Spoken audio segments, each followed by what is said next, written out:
اهلا البنات، كي دايرين؟ لاباس عليكم؟ كنتمنى الفيديو ديال اليوم يلقاكم بخير وعلى خير وبالصحه والسلامه كيف ديما. جبت لكم قصص من الواقع، ولكن انتي اول مره كتشوف لاباج ديالي ما تنسانيش بواحد جيم، واحد كومونتير زويون، واحد ابوني للقناه هذه طبعا فضلا وليس امرا. وتقول صاحبه القصه: انا سميتي صفاء. بدات القصه ديالي ملي كنت كنقرا في السيزيام. كنت صراحه زوينه وعاطيه العين. المهم اخوتي كان اللي كيشوفني كيقول لي: انتي في عمرك 25 عام، وانا ديك الساعه يلاه في عمري 17 عام. كيف كيقولوا القلب غالب. المهم كنت بحال اي بنت كنمشي للمدرسه، كان يجي الامور ديالي ماشيه زوينه بزاف، خصوصا كان عندي اللباس زوين. اللي كيشوفني كيتباني كيبغي النمره ديالي التليفون، كيبغي يتواصل معايا، شي كيطلب مني واتساب، شي كيطلب مني فيسبوك. هادشي راكم عارفين نتوما اخوتي.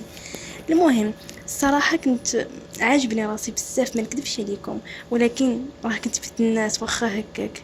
المهم عندي واحد اختي سميتها ماجده، صغيره مني ب6 سنين. خويا محمد اللي صغير عليا ب10 سنين. واحد النهار كنت في الدار غير جالسه بوحديتي، اتصلت بيا عمتي قالت لي بلي راه كانت مع ماما في السوق، وماما جاتها غيبوبه وطاحت ليها في السوق، ما عرفتش شنو غديرها. المهم انا جريت مشيت للسبيطار، لقيت ماما غايبه، ما كتهضر ما كتكلم، يعني في واحد الحاله ربي اللي عالم بيها.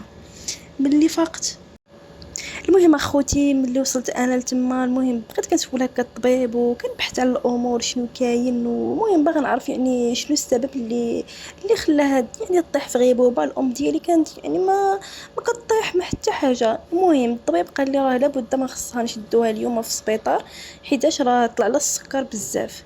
قلت قلت له صافي ماشي مشكل. واخا خوتي رجعت انا وخوتي للدار، اش نقول لكم بقينا غير بوحديتنا، راه ربي اللي عان بينا. اصلا بابا كان مسافر. مهم الدار يعني بلا الام كتكون خاويه. نتوما غير شوفوا فاش الام ديالهم كتمشي مثلا غير هكا شي عشيه ولا شي حاجه، غير تمشي تقضي الاغراض ديالها، كتكونوا ربي اللي عالم بكم، يعني كتحسوا بالدار خاويه. خصوصا حنا اول مره غنباتوا في دارنا ما فيها حتى شي واحد. المهم في الصباح وصلت خوتي للمدرسه، مشينا انا وعمتي للسبيطار، لقينا ماما ماتت. يا خوتي لقيناها توفات.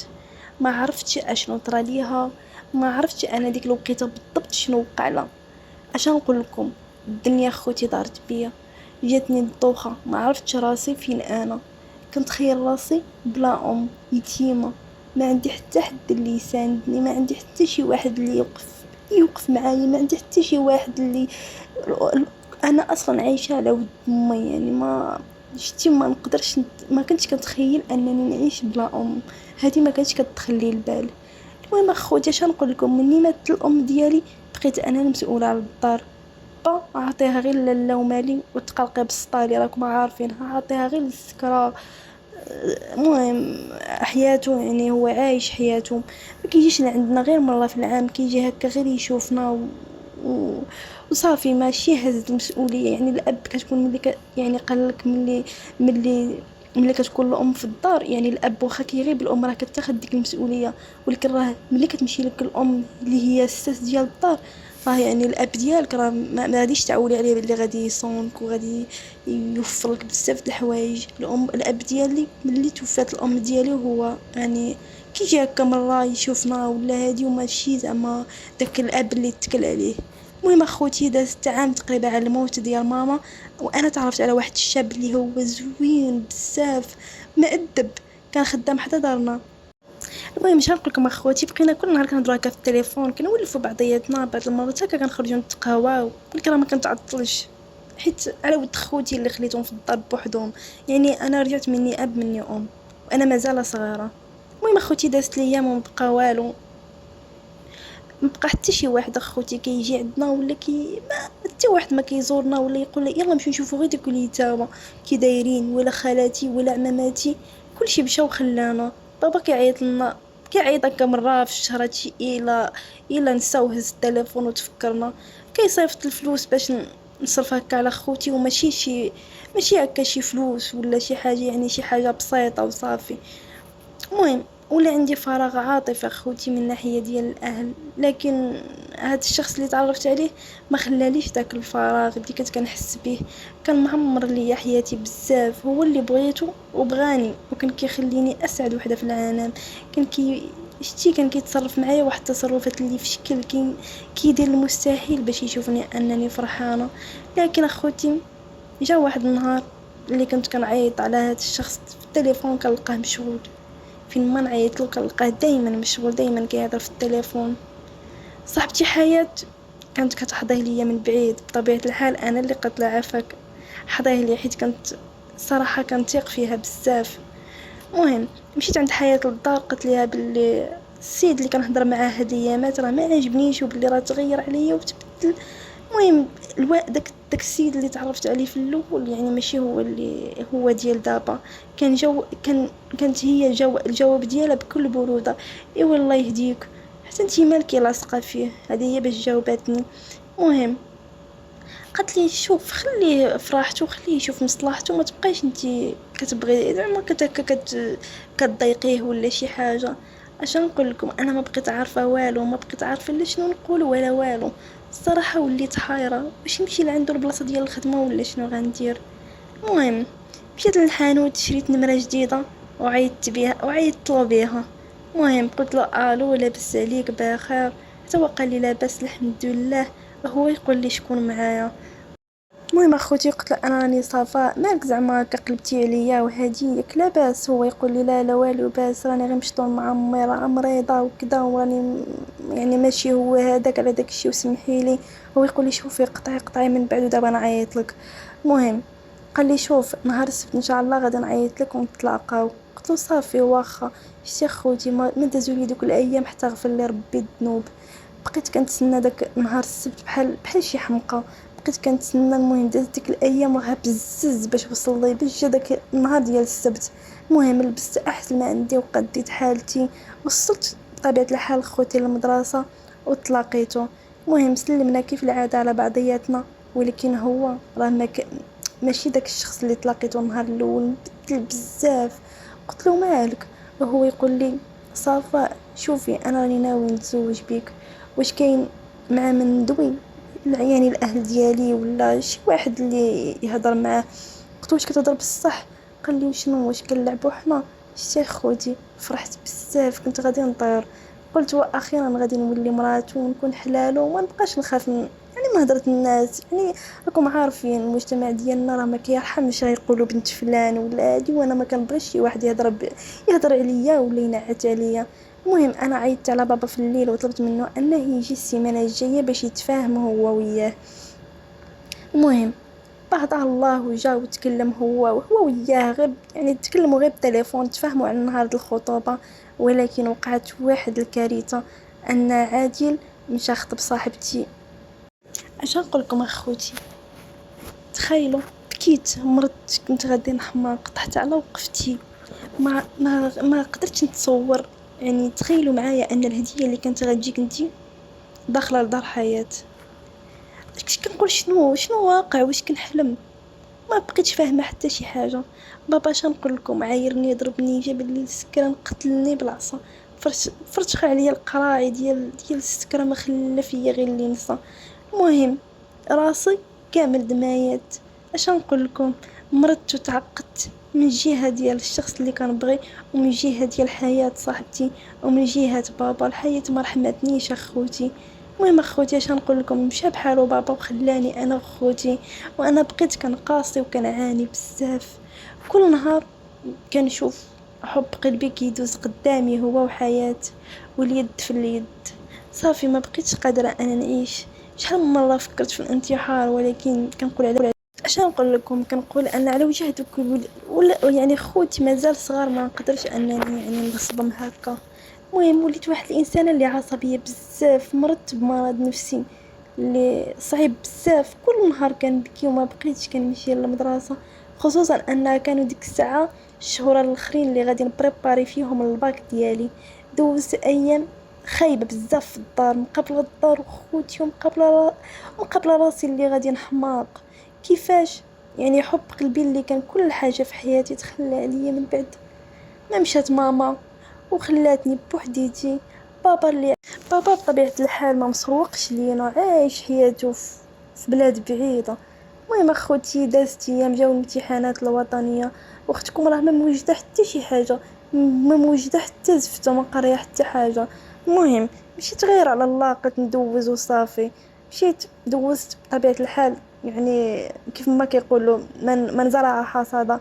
سقطت في الباك من بعد ما كنجي انا الاولى في القسم. تراجعت في قرايتي وفي صحتي وفي حياتي.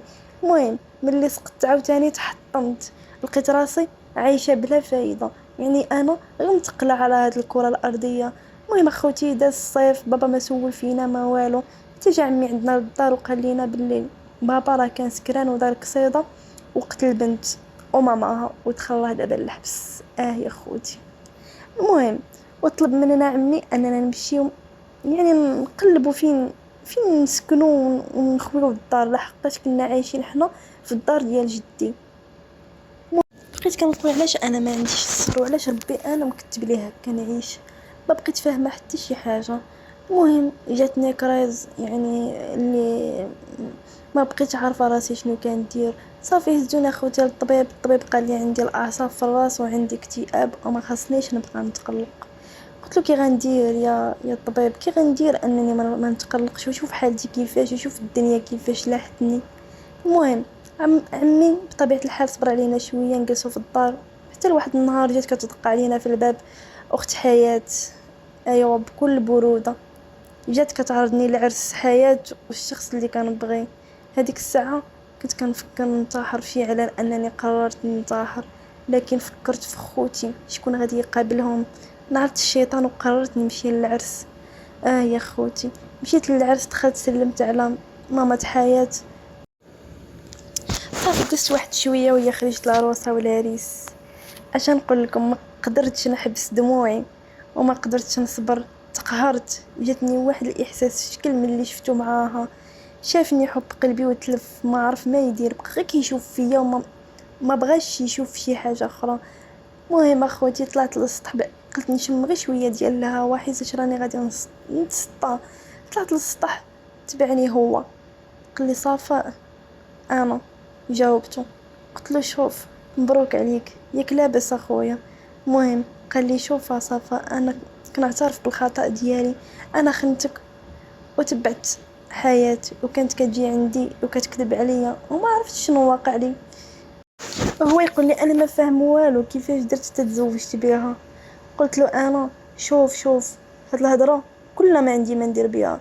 اللي غادي نقولك دابا هو مبروك عليك، والطلب اللي عندي هو ملي تشوفني دير راسك ما كتعرفنيش وما عمرك هضرتي معايا. المهم انا بطبيعه الحال الدموع كيغلبوني، هذه هي اللي فيا خايبه، بديت كنبكي وهو كان غادي. هو بغى يمسح دموعي، زعما دفعته هبط لتحت ومسحت دموعي. من بعد مشيت شنقول لكم، مشيت للدار محطمه. واحد واحد الاحساس اللي ما عمرني جربت داك الاحساس.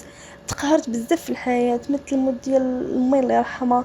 الاب ديالي ما كيسولش فيا، فرتخني وضربني كل شيء، ولكن هذا الاحساس بالضبط راه ما لقيتش اخوتي حتى شي، يعني نعبر لكم على هذا الاحساس اللي حسيت به. المهم ما بغاش يديني النعاس كاع. المهم دازت سيمانه على العرس. المهم وسمعت واحد الخبار، سمعت باللي هو وحياة تفرقوا، السبب ان ما لقاهاش بنت، يعني العذريه ديالها ما عندهاش. المهم اخوتي انا يعني قررت انني نمشي عند خالتي هكا، نبدل غير الجو شويه، يعني بعدت على مدينتي اللي فين انا. المهم تقطعت الخبر ديالو، ما بقات كتجيني حتى شي اخبار. واحد النهار سمعت الدقان في الباب، ملي فتحت الباب لقيته هو. قلت له شنو، قلت له اش كدير انت هنايا؟ قال لي صفاء غير سمعيني وما تسديش الباب. قلت له انا مالك؟ وهو يقول لي شوف صفاء، انا طلقت حياة وراني ندمان، سمحي لي راني كنبغيك صفاء وما بغيتش نخسرك. شنو قلت له؟ انا قلت له سير الله يرحم ليك الوالدين، بعد مني وبعد مني ما بقيتش باغا ما كنحملكش وما بقيتش باغا نسمع حتى شي حاجه عليك. قلت له صافي سير بحالك وبعد مني. اش نقول لكم يا خوتي، ما حسيت براسي حتى فقت لقيت راسي في السبيطار عاوتاني. كانت معايا ماجده اختي وبطبيعه الحال خالتي، وحتى هو كان معاهم. المهم قال لهم الطبيب باللي جاني انهيار عصبي، ولكن راني وليت لاباس. دخل عندي هو وطلب مني السماحه وهو كيبكي كيبكي بزاف، ما عمرني شفتو ان كيبكي، وكيبوس لي يدي وراسي. وانا كنطلب منه يخليني نعيش ويبعد مني. قال لي شوف صفا، انتي روحي تعذبت عليك بزاف قال لي وندمت بزاف من اللي فرطت فيك وتبعت هذيك الخانزه ديال صاحبتك. قال لي اسمح لي بزاف، الا ما سمحتيش، قال لي الا ما سمحتيش ليا راني غادي نقتل راسي. المهم خرجت هذاك النهار انا من السبيطار، مشينا للدار ومشى معنا حتى هو، جلسنا بجوج.